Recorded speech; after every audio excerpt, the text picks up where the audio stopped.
Heritage Foundation. I'm Michelle Cordero, and this is Heritage Explains. First of all, on the issue of critical race theory, et cetera, I'll obviously have to get much smarter on whatever the theory is.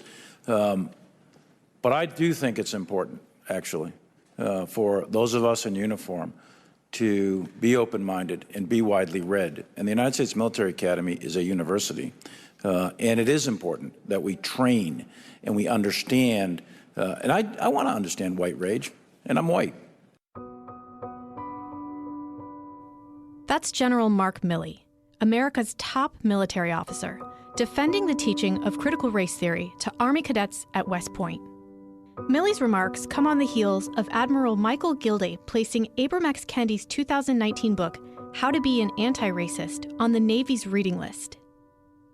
Here's an exchange between Gilday and Congressman Jim Banks in front of the Senate Armed Services Committee. Kendi's book states that capitalism is essentially racist.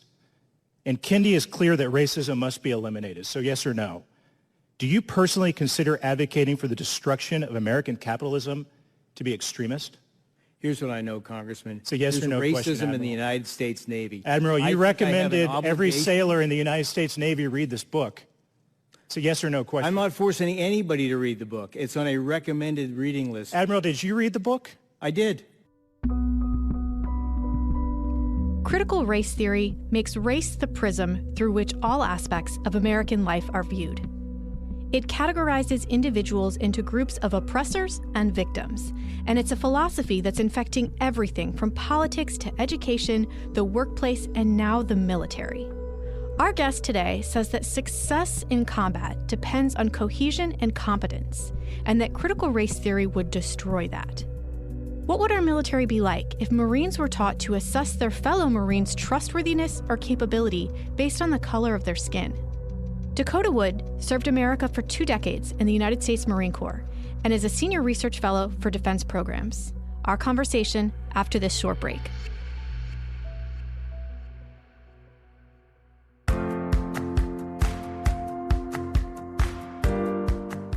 I'm Zach Smith. And I'm Giancarlo Canaparo. And if you want to understand what's happening at the Supreme Court, be sure to check out SCOTUS 101, a Heritage Foundation podcast. We take a look at the cases, the personalities, and the gossip at the highest court in the land. Be sure to subscribe on Spotify, Apple Podcasts, or wherever else you find your podcasts. It's SCOTUS 101.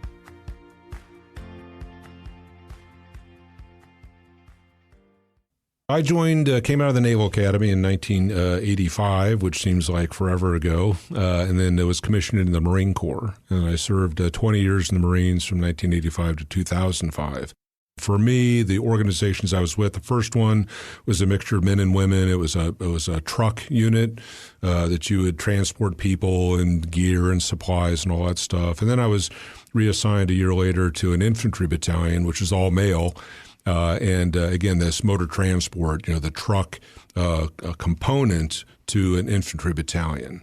And so it gives you exposure to young men and women who have joined the military, in my case, the Marine Corps, for a variety of reasons, but they came from all over the country. And so it's a wonderful introduction, especially a kid from northeastern Oklahoma at the time, where I went to high school, that there's something bigger than the rural areas. My high school was, the graduating class was 63 people, right? Wow. And so I'm not saying it was completely homogenous, all the same sort of folks, but there was a certain culture with that.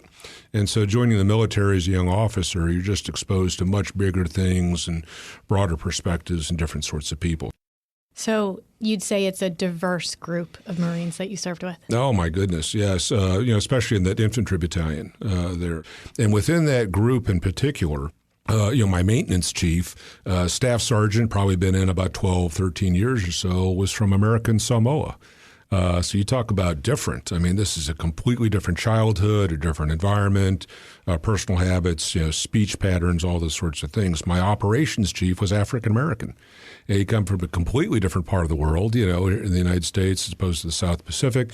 Different background, different personal history, certainly different skin color, that kind of stuff. And the more junior enlisted side, we had kids that had come out of Texas and New Jersey and New York and California. And so you can imagine imagine the diverse array of musical tastes and what they ate during their lunch break and the humor and the whole bit. But what really brought everybody together, regardless of their religious affiliation, their beliefs, their home life, the economic background they came from, their neighborhoods, their own personal experiences in schools. I mean, all those things, right, which are extraordinarily diverse, is that in joining the military, they all go through the same training. They either went through Marine Corps Recruit Depot, Paris Island in South Carolina, or in San Diego, California. It's either eastern part of the country or western part of the country, but it's the same uniform, same kind of drill instructors yelling at you, the same, hey, you got to climb the wall or the obstacle course or, fire your rifle at the rifle range in a certain way. So there were certain standards that had to be met. And if you had made it through boot camp or basic training, earn an Eagle Globe and Anchor, get assigned to the unit, these common shared experiences. You're assigned to the same unit. Everybody can either drive the vehicle or they can't. You can, perform the maintenance function or you can't. You're cleaning up at the end of the workday, or you're getting ready to load up the ship and sail off to Okinawa, Japan. Those sorts of things that we did. And so in spite of the diverse backgrounds, there was a unifying principle in joining the Marine Corps, meeting standard, getting the job done. And if you didn't do that, it didn't matter where you came from or what you looked like, you weren't getting the job done, and you were going to be taken to task, for that. But this diverse collection of Americans were unified in purpose and unit and experiences. And I thought it was just a wonderful representation of what America has come to represent, going from small to large, right? The detail kind of tactical example, really representing what America represents to the rest of the world. And isn't it that way by design? It is, if you're recruited and, as a new enlisted member, you're taking a particular type of oath. An officer has slightly different wording, but you're, pledging allegiance to the Constitution of the United States. You're serving the same country. You're there to take orders and do the best you can to keep America safe from enemies. Abroad. You often work or live in fairly, difficult conditions. Certainly when you deploy to combat, there's a lot of hazard that goes along with that. But even in peacetime stuff, there's some long work days. And the expectations are the same for everyone, right? So you believe in what you're doing. Maybe you joined for different reasons. But once you're in this melting pot, this commonly understood and appreciated performance-based organization that expects high output, the standards are very high. If you're meeting those standards, how can you argue with that, right? Different personalities, but you're all getting the job done. So there, again, it was a unifying sort of thing where you could look to the left or the right, same Eagle Globe and Anchor, same uniform, same rank on the collar, corporal, lance corporal, captain, whatever that might have been, the differences, but everybody had their place in that organization, and you were expected to measure up with that. And so, I don't know, in combat, you get wounded. What do you care? The skin color, the ethnicity, the religious beliefs of the medic, or the corpsman who's rendering assistance. So I asked you these questions, and we're getting to this point because you wrote that critical race theory would destroy the military. How would it do that? By definition, you are focusing via critical race theory on unique characteristics that differentiate people one from another. And as CRT or critical race theory has been described in the news, for the last couple of months, I guess, if not longer, that there are classes of people that are constantly in competition, right? That whites are inherently oppressors, that the Constitution was constructed in a way that would formalize racial oppression, via slavery or whatever that might be, that there are oppressed peoples. In this case, it would be blacks that are perpetually oppressed, but that could also apply to Asians that come in, or Hispanics or Latinos, perhaps more importantly, or maybe it's women versus men. So it's this division of oppressed and oppressors. And that people are in particular positions because of their race, right? That you have a position of prominence because you're white or because you're black, and you were elevated to that position for tokenism or something along those lines. In other words, you didn't get there by merit, because you were capable or work hard or develop the skills, earn that right. You were only in that position because of your race or your ethnicity. So in a military organization, if I have Latinos and Samoans and blacks and whites and, city kids and country kids and all that stuff, are they now supposed to look at each other through this lens, right, of superficial characteristics, as opposed to appreciating I've got a Marine to my right and a Marine to my left and behind me and in front of me that I'm supporting or being supported by? Or do I say, oh, you're the white guy, or you're the black guy, or you're the Latino woman or something like that, and I view you through that lens? I mean, that can only be disruptive. I mean, it breaks down this unity of purpose and unity of identity. The whole point of pushing everybody through the same basic training is that everybody appreciates you've had the same experience, you've met the same standards, same expectations, have been put upon you. Apparently all that is meaningless. I should only look at you because you're a female or a white or a black or, whatever that might be, and that's how you're defined, right? I mean, it's the antithesis of, out of many, one, right? E pluribus unum, right? It's the antithesis of a melting pot, of assuming a common identity for a common purpose. So if you take that and we say that this is going to break the military, with a broken military, what do we have? Well, not a very good defensive posture, that's for sure. When you get in to, again, a combat situation would be the ultimate expression of this. I've deployed to a few different war zones. But when you're in the thick of things, the last thing you need to have in the back of your mind is, can I trust the person from whom I'm expecting support? Or if somebody calls for support, do I hesitate and assess first, what is that person's race? Where did that person come from? They don't like rural kids and country music, so maybe I don't respond to, a fellow Marine who came from an urban environment and listens to a different type of music, right? So this hesitancy, this questioning purpose. So let's say there's a black in a platoon and he's got a white platoon leader, and the white platoon leader orders the individual to rush the machine gun nest, from the enemy. Well, am I ordering that person because they're black and I don't like them? Or am I ordering that person because they are the most capable person in the platoon and they are more likely, because of their skill set and mentality and all this other sort, to actually accomplish the mission, right? So when we introduce questions and these ambiguities and these frictions, it breaks down the coherence of the unit. It breaks down the discipline to either give an order or to receive an order.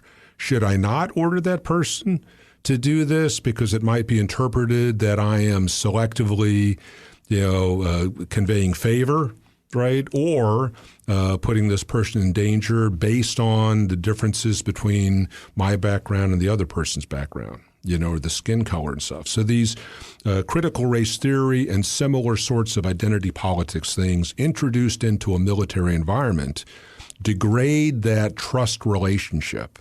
And I think it upends the whole idea of appreciating this commonality of experience, and duty and obligation and mutual responsibility and mutual respect. Right? That you achieved your position or hold a position or do a job because of your capabilities, not because your gender or your race or your religious identity or something along those lines, right? So again, it's the opposite. It destroys the inherent discipline and unity and commonality that you want military units to have in order to be effective in the most high-stress situations that you can imagine. I want to take a second to flip this on its head a little bit. I try and do this every episode. As you're talking about this to me, it all sounds very clear as to why this is a bad idea. But obviously someone thinks it's a good idea. Can you shed any light onto that perspective?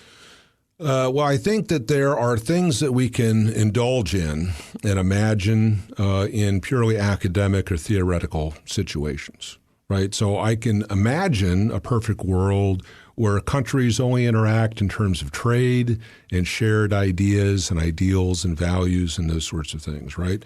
The reality of the world is a bit different, right? You could have a megalomaniac as a leader, or some kind of an oppressive regime, or the Communist Party, ruling out of Beijing or something like that. And regardless of Western traditions or values or respect for sovereignty, they might invade, right, or take, or try to impose their will.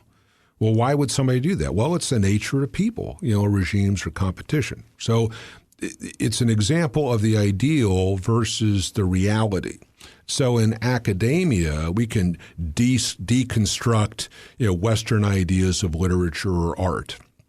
And perhaps that's an interesting intellectual exercise, to always question and, well, maybe the artist represented this, or maybe, differences between the races manifest in a particular way.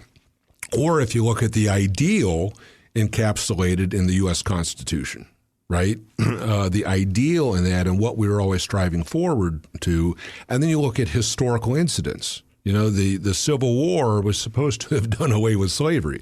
And yet what did we see right in the immediate aftermath? There were parts of the South in particular, that didn't want to let go of that. We saw a lot of racial upheaval in the 20s and the 30s and the 50s. I mean, it's been an issue, right? We've seen huge waves of immigration into the United States in the late 1800s and early 1900s. The old signs, Irish need not apply. Suspicions when John F. Kennedy was running for president, a Catholic in the White House might be under the control of the Pope in Rome, right? So even in a religious thing among white people, Protestants versus Catholics. So it's not unique to racial things, right? But you can have these kinds of discussions in theoretical constructs, in academic settings, and then there is this friction about how do we actually apply them and make them realities in the real world. So whereas we can never achieve perfection in reality, reality is also proof that all the worst attributes never fully manifest either, right? So my experience in the Marine Corps was, yes, there are different people, but it's amazing how people get past the superficial aspects, right, of skin color, for example, or speech patterns or musical things, and actually focus on what really matters. And that's mutual respect. It's mission accomplishment. I've got a brother or a sister, in uniform who needs some assistance, and I'm there for them, right? Or you want to see them achieve, so I'm going to get that person that school slot, or help them along their way in studying for the next exam for promotion, or whatever that might be. So I think in a macro, a very large perspective, the United States in particular has enjoyed 30 years of peace and prosperity. I mean, the big scheme of things. At the end of the Cold War, during that period, we were worried about, thermonuclear war, and you had massive armies facing off in Europe between the Warsaw Pact and NATO and stuff, and the reality of what war might mean tended to focus people. But when all that went away and we had the happy decade of the 1990s and everybody's making money, and you can just get kind of loose, and silly in your thinking, and we can come up with theoretical problems. But when you look at the real world, truck drivers and postal carriers and store clerks and doctors and lawyers, who has ascended to the heights of the presidency? Who are major sports figures and, entertainment figures and all those sorts of things? I just don't see where the evidence really supports the theoretical problems that critical race theory is espousing. Right. And I think most people that I have talked to that are still in the military and have to go into these kind of training sessions or awareness sessions, they hear what's being proposed and then they look at the reality around them and there's this huge disconnect. And so I think that erodes the integrity and credibility of the system, that the government or these authorities are telling me something that doesn't resonate with my personal experience. That brings me to my last question for you, and that's do we know if these trainings are already happening in our military today? Yeah, in various ways. I mean, the Navy has really taken some hits. The Chief of Naval Operations, Admiral Gilday, has been taken to task by various members of Congress for this reading list. And all the services have reading lists. And the idea is, hey, these are works, literary works or books that talk about various things, whether it's military history or leadership techniques or whatever that might be.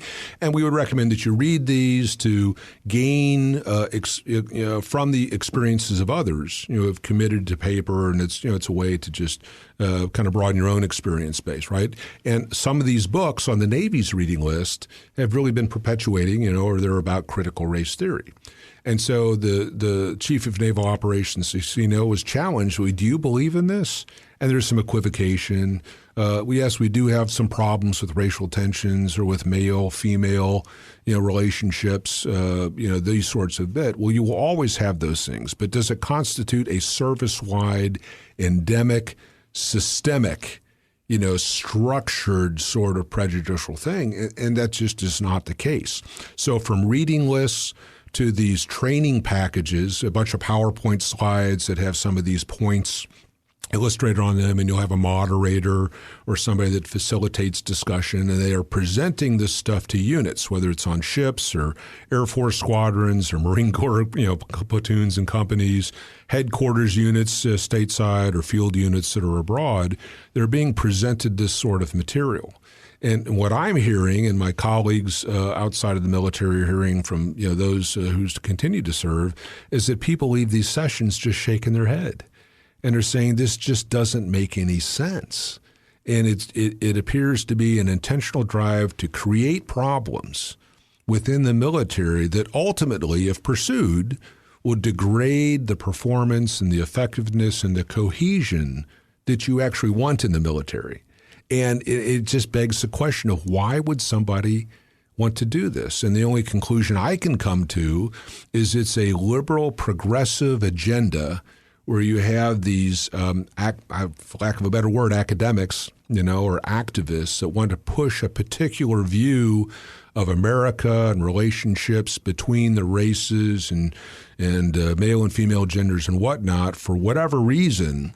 But they're imposing this, and I guess I think a very important point that people don't perhaps fully appreciate is the military is wonderful because it receives orders and it executes those orders. We don't want a U.S. military that is in opposition to civilian authority. I mean, can you imagine that?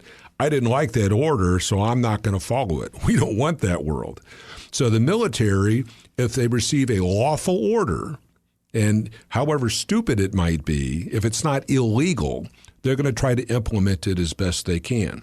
So where a president's administration, like the Biden administration today, has political appointees imposing these things, right, in lawful positions, or if they direct the uniformed military to do these things, it's not really within the purview of the military to say, no, we're not going to do that. And they're going to try to carry these things out as best they can. So if the military in some ways cannot speak for itself, I think it's incumbent upon those outside the military, like us, like the general American public, to say this isn't right and this is injurious. Veterans can speak from their own experiences across the decades about how disastrous this might be and what the effect could have been on their own units when they served.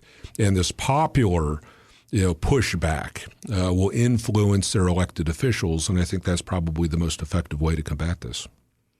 Dakota Wood, thank you so much for talking with us on this difficult topic. Great pleasure. Thanks for having me.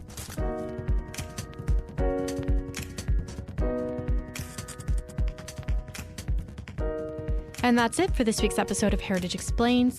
Thanks for listening, and we'll see you next week.